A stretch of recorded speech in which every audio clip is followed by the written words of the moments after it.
Greetings everybody, this is Stormy with the capital C. This time around we're going to be going over a game between this is actually a human mirror. I know most people would be very much set off by hearing that, but this game is a completely different thing. I can assure you that right off the bat.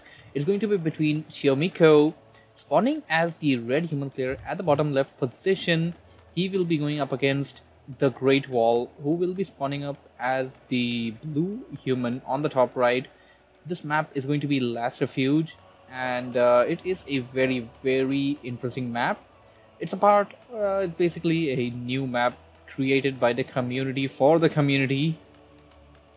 It's very human friendly with all these creep camps, these close by creep camps, which can be easily crept. We're just gonna speed this out a bit, and until the heroes come out, the game will get a bit interesting. We can see both of the players are not going for a complete wall off, that is. So yeah, what I was about to say is that this game is a top rated game from w3arena.net, and many people have even considered this as replay of the week. It is a pretty solid game as per them. Let's just dive into this and check it out, as both of the players going for some creeping at their respective mercenary camps on the respective side of the map, however you may want to put it. And here comes the scout footman there by the red player. The color scheme is a bit I mean, you know, both players being human, it's a bit similar. I guess they could do what's this? Okay, one moment. Yeah, seems this would be better. This would be a better one for us. It's gonna be blue versus red. Both players are basically creeping out their camps and setting up that scout farm, which is very crucial at many times in the game. So yeah, we're just gonna refer to TheGreatWall as the blue human player from now on. He was under a bit harassment pressure there by one footman, and that lone footman being chased away now. Red human player going for some creeping at the green camp, getting his hero to level 2.7. Blue human player seems to be wanting to go for an expansion at this point. Red human player getting his footman in there, and he is very much aware about this one from what we can see right now. Red human player now going for some creeping at this is a green camp. It's a green camp, and he's gonna reach level 3 after doing that. I do not believe Team Blue will be reaching level 3 with the Archmage with that last kill. No, it is not going to. And he's gonna have to stay a bit close to his base because of the expansion, and especially because his enemy knows there is an expansion.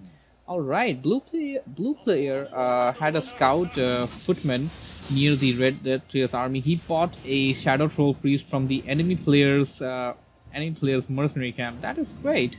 That is pretty great. Stealing one shadow priest, and he's trying to block off those ranged units, and I don't know, I guess he's gonna sacrifice that footman for that shadow troll priest. I'm not sure if the sacrifice would be all that worth it. Well, the shadow troll priest is a solid unit for the start of the game. You know what I mean to say. Early on the game, it's a pretty solid unit. It has abolished magic, and alright, he bought another one from his side of the camp, his side of the base, and this is pretty great. He has 3 shadow troll priests, and all 3, they're gonna be really great actually. They're gonna be instrumental in keeping and sustaining those footmen, keeping them alive. Here comes the red player. He's on the attack. He's gonna attack his militiamen. Blue player probably gonna sacrifice those militiamen. One of them did die. He managed to pull them off back a bit. He's gonna go after the attack. He's gonna go after the footmen, doing some heavy damage there. Managed to kill one. He also did lose one in the process. Now going after the enemy player's shadow troll priest. He has two of those priests and is using abolish magic over the enemy player's elementals. At this point, the blue player is having the upper hand in this battle, as we can see clearly. Three Shadow Throw priests are going to be very key in this game, I guess. At least at this starting junction. He dropped a sentry ward. All right, nice. I don't know when did the red player get the sentry ward. So we're just gonna go over the items a bit. That's one thing that we missed out, since the game has been basically not been short of action. The red player has boosted speed and gloves of haste with his hero, and the blue player has the flute of accuracy, rings of protection +2, and the slipper of agility. The red player obviously has the better set of items, while the blue player has the better army composition, at least for now, with 3 Shadow Throw priests. He is basically just, I guess, stalling some time and letting his expansion come up, or at least just delaying the inevitable attack. And red player I guess he's going for a tower rush. He's pulling in some militiamen. They are heading in right to the base. Here comes the Panda Brewmaster. He's gonna fire that breath of fire, and it's gonna do some good amount of damage. You can see those priests did sustain some damage. They need to back out right away. They didn't even back out. Human player pulling in a few more militiamen and a few more mercenaries from the camp nearby, and that's great. I mean, at this point, I shouldn't say human player. The blue human player is mainly surviving on his mercenaries at this point. The militiamen are just your base defensive units. Your mercenaries are the ones who are doing the main job over here, and splitting up his army, doing very nice actually. He is sacrificing away his militiamen, but he did manage to pull away the red player out of his base, and even if it is momentarily, it is pretty great. And that Shadow Throw priest may die. No, he's gonna get inside the base, and he is going to live to fight another day. Ogre Mauler, and he's just gonna escape, I guess. And okay, yeah, that's just what I was thinking. Red player having some good map awareness. He bought the Mud Golem from the mercenary camp, used the slow over the Ogre Mauler, and that thing's gonna die, I guess. I mean, at this point, I don't think it's gonna survive. He's going inside towards the inner side of the camp, but that's not really gonna be very helpful for him. Blue human player now going for some creeping at the merchant camp. He's gonna pick up some nice items, some gold, and some very valuable experience. Probably gonna buy an item or two as well. I guess he could buy the potion of invulnerability, and okay, he got a Tome of Retraining. That's gonna be interesting. You don't often see that being used by many players when you go for a standard build, but it seems to me like he is going to be utilizing that Tome of Retraining. The human player sneaked in a footman towards the enemy's goblin lab.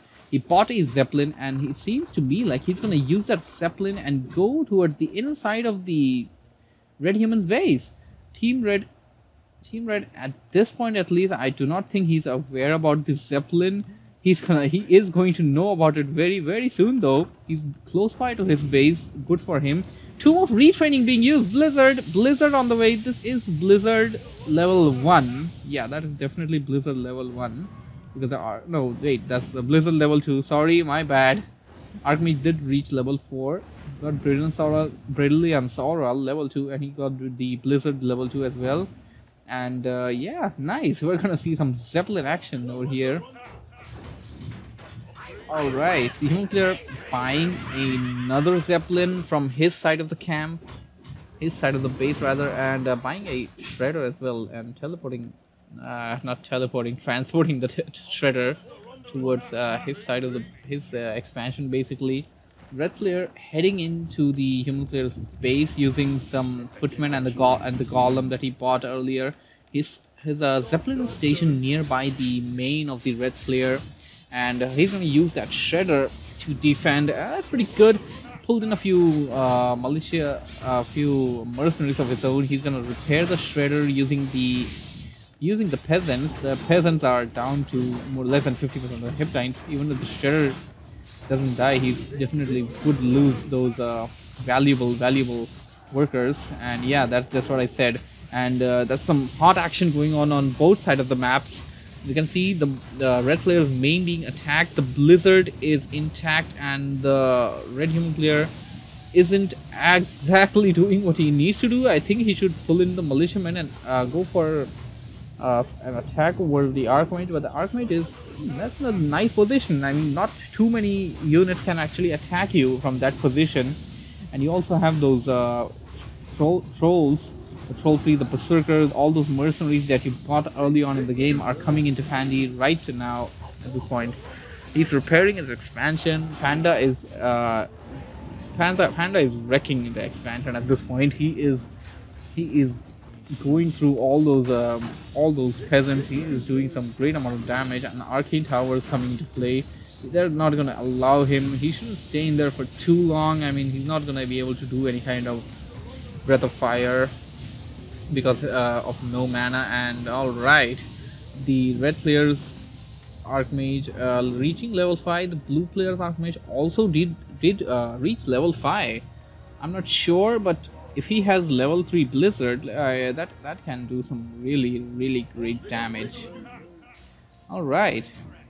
So, red player buying a Ogre Mauler of his own. I guess he bought it for defense, and yeah, this is just what I was saying when I say this is a human-friendly map.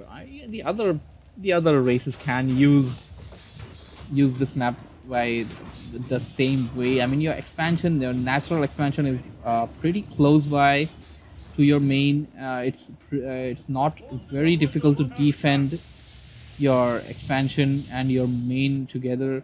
You have this mercenary camp right in the middle of both of them, and the positioning, I mean, it's a very human friendly map, and seeing two humans duke it out in this, and going for unorthodox style of game over here. We don't see the very standard type of game in this one.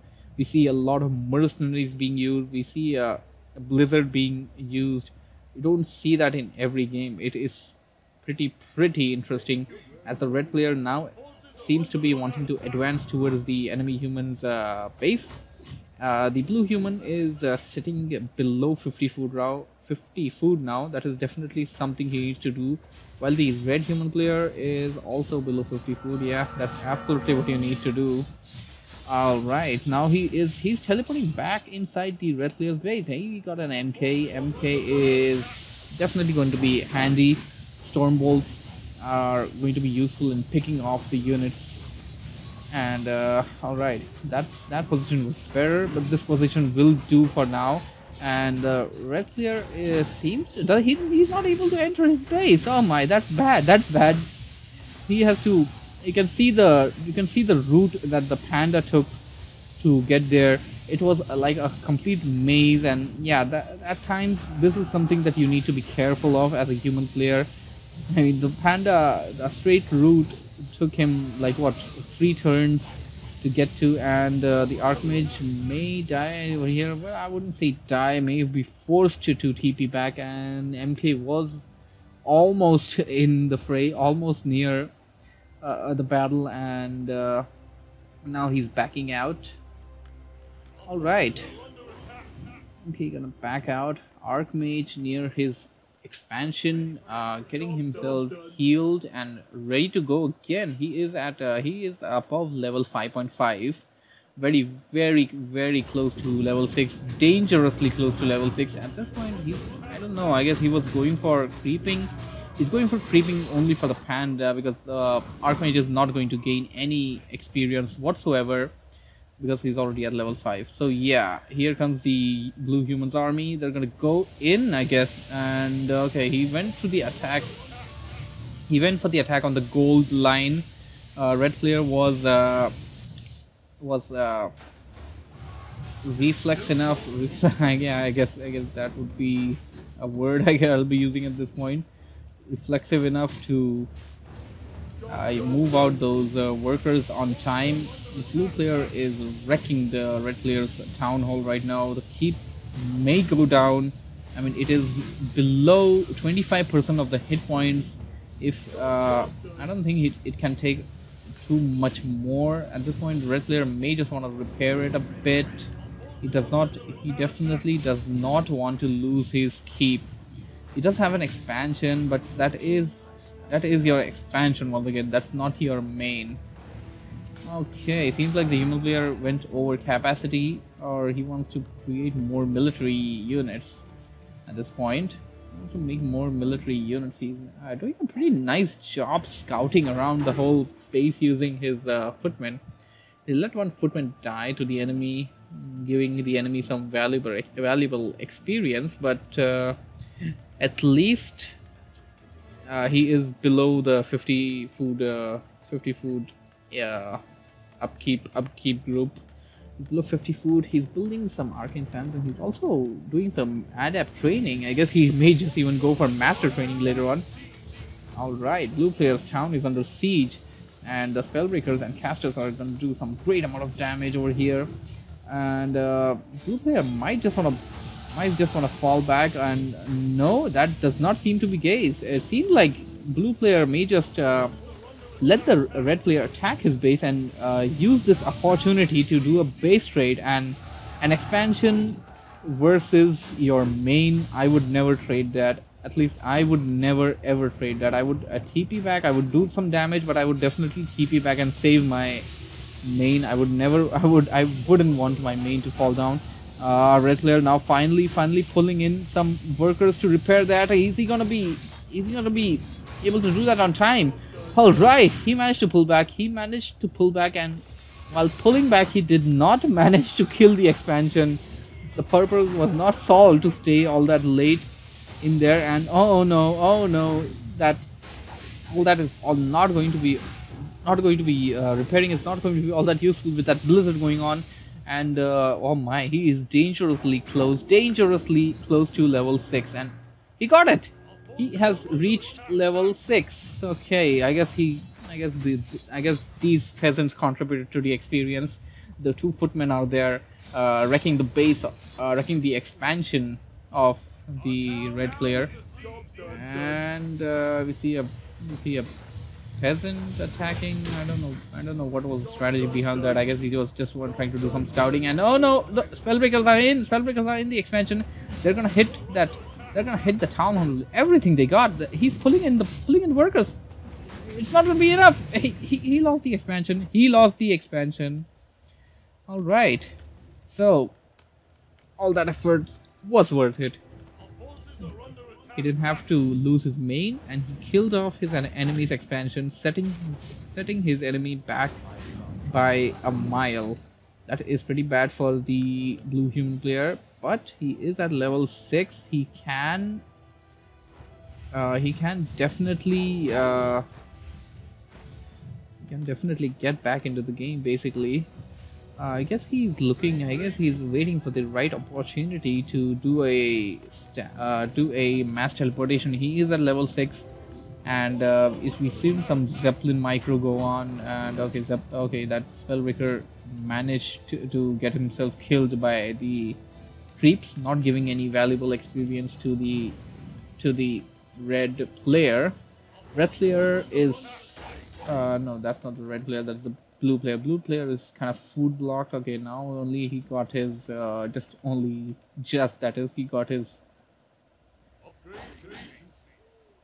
he got his farm made, basically, I guess, or I guess his food capacity, food utilization reduced, that is. Oh my, I'm out of words. I mean, we have seen so much action. Normally when you think about a mirror match in Warcraft 3, you'd say, it's gonna be so boring, but this game has been anything but boring. This game has been great. We see some nice blizzard being used over here. It is blizzard level 3, and it is dealing some great amount of damage. Human player basically right click over this one. He's gonna do it. He's gonna take it out, I guess. there goes a breath of fire after the drunken haze. That's gonna do some. That's gonna do some delayed damage, and the priest, nicely done there by the human player. The priest, he set the priest to heal each other, and the priest, at least one of them survived. The other one died to the army, and human player killed off the main of red player and TP'd back to his expansion. His expansion, which is rebuilt and ready to go once again. Okay, I was about to say that because being in no upkeep, he's having a very good gold supply. That's 20 gold per second, while the red player only had I guess 10 gold per second. Yeah. So he's creeping this camp, but at this point, I mean, you're just I guess hemorrhaging funds. You're just hemorrhaging gold over there. All right, Archmage coming over here, and he was basically bloodlusted. Nice surround, very nice surround there by the blue human player, and nice bloodlusted Mountain King. It is freaking big. Mountain King reaching level 3. That level 2 Stormbolt is going to be very useful. It's going to be instrumental, and we see some inner fire. I guess it was the mastery training, or I'm not sure if it's mastery training by either end. All right, human player seems to be blue human, that is. Human player, once again, blue human player seems to be sticking to just spellbreakers. Army of spellbreakers would be a pretty okay choice, I guess. You may want to go for some armor upgrades if we don't really have a blacksmith at this point, because red player's army consists of a lot of casters. Those casters cannot cast spells, cannot damage spellbreakers. Red player going for an all-round assault over the blue player's main. Although he would not want to lose it, he's not getting any gold out of it either. And nicely done, very nicely done. Human player managed to kill nearly all of the peasants of the red player. Just you only see a few of them surviving. There are only a few of them surviving. He is going after the expansion, while the red player goes after the main. And at this point, the blue human player is having the upper hand because he has his expansion up and ready. His main is already out of gold. Even if he loses it, the only thing he is losing is basically his keep, which can be, he can basically get it back when you upgrade your town hall. And well, mercenary camps were very useful for him so far. I guess he could buy a few mercenaries, but I don't think he'll be going for anything. He is food block though. He won't be able to go for anything anytime soon. He's having some good gold supply, but I don't know. This game could still go either way. The red human player having his army scattered around a bit. You can see some red dirt all over the map. Most of them at the expansion. He's gonna go for the kill, and whoa, human player building. The blue human player is building farms on this small little landmass. I mean, you don't see this. You don't see these things in many games over here. Red player is wrecking the expansion of the human player, and we see the peasants over here. The peasants he migrated all the peasants right up till there, and this game, as I said, could go either way, as both of the players are attacking each other's bases. Basically, they're trying to do a base trade. In this one, basically, when you lose all of your buildings, you lose, and that's just about it. He is teleporting somewhere. Well, where is he teleporting? He's teleporting to the main, and he all right. He has the panda right where he wanted him. Panda using potion of invulnerability, and he has an Ankh of Reincarnation. Okay, I was about to say that he will maybe just be able to manage to kill it, but even killing it is going to do you no good at this point. Oh my goodness, all that for nothing, as the red player's whole army reached over there, and he basically figured out that he may not be able to win that battle over there, as he already lost his expansion.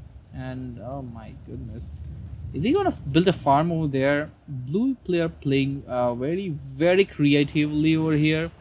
Red player, I don't know if he has, I don't know if he knows, and I don't know if he, what the, is that an invisible peasant? Who the hell casts invisibility over a peasant? Desperate times call for desperate actions, but that invisible peasant has managed to give the red player the information he needed. He needed to keep one. He basically acted like a sentry ward, and that's exactly what he needed at this point. He needed to know whether the blue human player would be going for an expansion over there, and he is definitely going for the expansion. And okay, he can't build anything over there because of that that tent. He's gonna destroy the tent using the peasant. Nice. Well, very unusual things that you don't see, things that you I doubt you will ever see in your standard games. This is what I like. Casual fun in these games. This is exactly what I like. So the red human player now getting his units into the Zeppelin. Zeppelin gonna fly towards the expansion, I guess. And no, I do not think so. He is going for the expansion. He's definitely going for something else. And okay, now basically both players are finding each other's units. One of them would be revealed soon. You don't see that message coming in over here. And okay, red player managed to find out where the human player's two farms were, the sneaky farms. He's gonna leave his army over there. No, not gonna leave his army, just gonna leave his panda over there, and he's gonna try and kill it off with the panda. Panda is dangerously close to level 6. If he reaches level 6, that's gonna be really bad for the human player, because that storm, earth and fire, I mean that is going to be very brutal. Having 3 heroes, your hero divided into 3, all 3 having great abilities, that's going to be brutal. That's all I can say. So yeah, we see sticks and harsh language being used over a very poor lumber mill, which may or may not fight to see another day. All right, human player now, well, he's basically scattering his whatever the hell he has left around, and he's just trying to survive at this point. I'm pretty sure both of the players are being revealed at this point because of having no town hall.